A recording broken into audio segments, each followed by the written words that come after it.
সহিহ বুখারীর হাদিস নাম্বার 660, সহিহ মুসলিমের হাদিস নাম্বার 1031।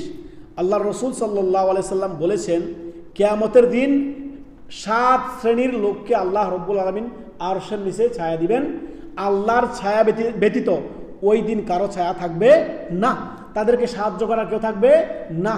ওই 7 শ্রেণীর লোকের মধ্যে এক শ্রেণী হচ্ছে আপনার স্বভাব যুবক। মানুষের জীবনে এই যে যখন যৌবনে সে পদার্পণ করে, অর্থাৎ আপনার 17-18 বছর থেকে নিয়ে 25-30-এর মধ্যে যে এই সময়টা, এটা অত্যন্ত রিস্কি সময়। এই সময় যদি কোনো যুবক আপনার দিনদার আল্লাহভীরু হয়, এই সময় যদি কোনো যুবক আল্লাহ এবং তার রাসূলের পথ ধরে নিতে পারে, গুনাহ থেকে বেঁচে থাকতে পারে, সীমালঙ্ঘন থেকে বেঁচে থাকতে পারে, তার অর্ধেক জীবন সুন্দর হয়ে গেছে। সুবহানাল্লাহ। রাসূলুল্লাহ সাল্লাল্লাহু আলাইহি ওয়াসাল্লামের এই হাদিস।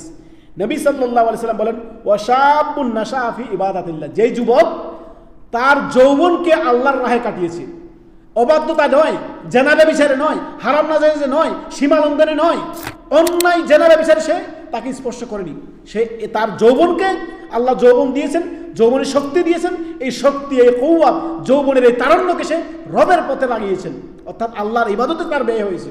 সে সীমালঙ্ঘন করেনি, পাপাচার করেনি, অন্যায় করেনি, সীমালঙ্ঘন করেনি, জুলুম করেনি, কারোর প্রতি জুলুম করেনি, কোনো জানাবে বিচার করেনি, কোনো মানুষের হক নষ্ট করেনি। এক কথা, সে আল্লাহ এবং কি তার রাসূলের পথে তার জীবনকে কি করেছে? অতিবাহিত করেছে। ওয়াশাবুন নাশাআ ফি ইবাদাতিল্লাহ, সে আল্লাহর ইবাদতে, আল্লাহ এবং তার রাসূলের আনুগত্যে তার জীবনকে অতিবাহিত করেছে। ওই যুবকের জন্য বলেছেন আল্লাহ রাব্বুল আলামিন কিয়ামতের দিন আল্লাহর ছায়া ব্যতীত কোনো ছায়া থাকবে না সেদিন। সেই 7 শ্রেণীর লোককে আল্লাহ তাআলা ওই দিন আল্লাহর স্পেশাল ছায়া আরশের নিচে ছায়া দিবেন। আল্লাহু আকবার।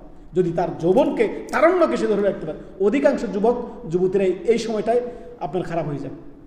এই যে সময়টা তারণ্য, যখন যৌবন তাকে আপনার না টানা দেয়, তখন সে আর ঠিক থাকতে পারে না, বিভিন্ন হারাম নাজায়েজে জড়িয়ে যায়, সেটা আপনি বুঝতে পারতেছেন।